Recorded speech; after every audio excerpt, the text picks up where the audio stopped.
Mitch McConnell has the big sad right now, folks. He is just absolutely beside himself with both anger and sorrow over the fact that several Democratic judges have decided to not retire after announcing their retirement prior to the 2024 election. And obviously, these Democratic federal judges, appointed by Democrats, I should say, because technically they're nonpartisan, but these Democratic judges before the election said, you know what, we're going to retire. And they did it because they thought, okay, Kamala Harris is going to win. We're done. We've been here since the Clinton years. We're ready to go. But once Donald Trump won, these judges said, you know what, I've actually changed my mind. Kind of think I might be able to sit on this bench for another 4 years. I'm not going anywhere. So in a floor speech on the Senate this week, Mitch McConnell cried like a baby, metaphorically, because these judges weren't playing by the rules. And if there's one thing we know about Mitch McConnell and the federal court system, it's that, by God, he plays by the rules, right? Piece of crap. McConnell said this.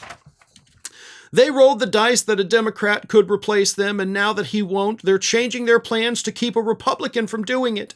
It's a brazen admission, and the incoming administration would be wise to explore all available recusal options with these judges, because it's clear now that they have a political finger on the scale.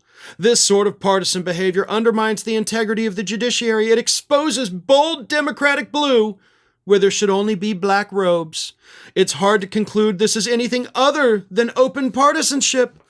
It would be especially alarming if either of the two circuit judges who announced retirements created the vacancies currently pending before the Senate in Tennessee and North Carolina were to follow suit. Never before has a circuit judge unretired after a presidential election. It's literally unprecedented. And to create such a precedent would fly in the face of a rare bipartisan compromise on the disposition of these vacancies. The compromise he's talking about is the deal that he worked out with Democratic Senate leader Chuck Schumer before Thanksgiving. Schumer said, okay, listen, you got these judges retiring, so you're going to get their seats. How about you go ahead and let us approve all these judges for Biden, which Biden's been doing a good job of. Republicans didn't want to do it, but McConnell agreed.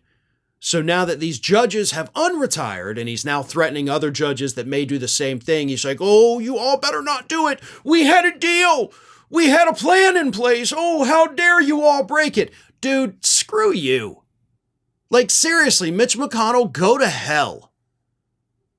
You're the guy that stole a Supreme Court seat when Antonin Scalia died.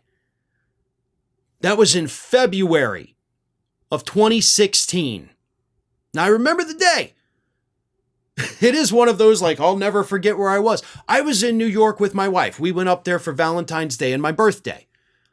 A nice little weekend. We were in Times Square, and I learned about Scalia's death from the news ticker going across. Like, that was the coolest thing ever. Seeing that major news in Manhattan, in Times Square, going across the ticker. And I it was one of the most exciting parts of the trip.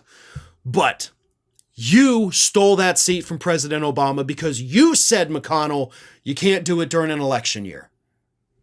4 years later, Ruth Bader Ginsburg passes away.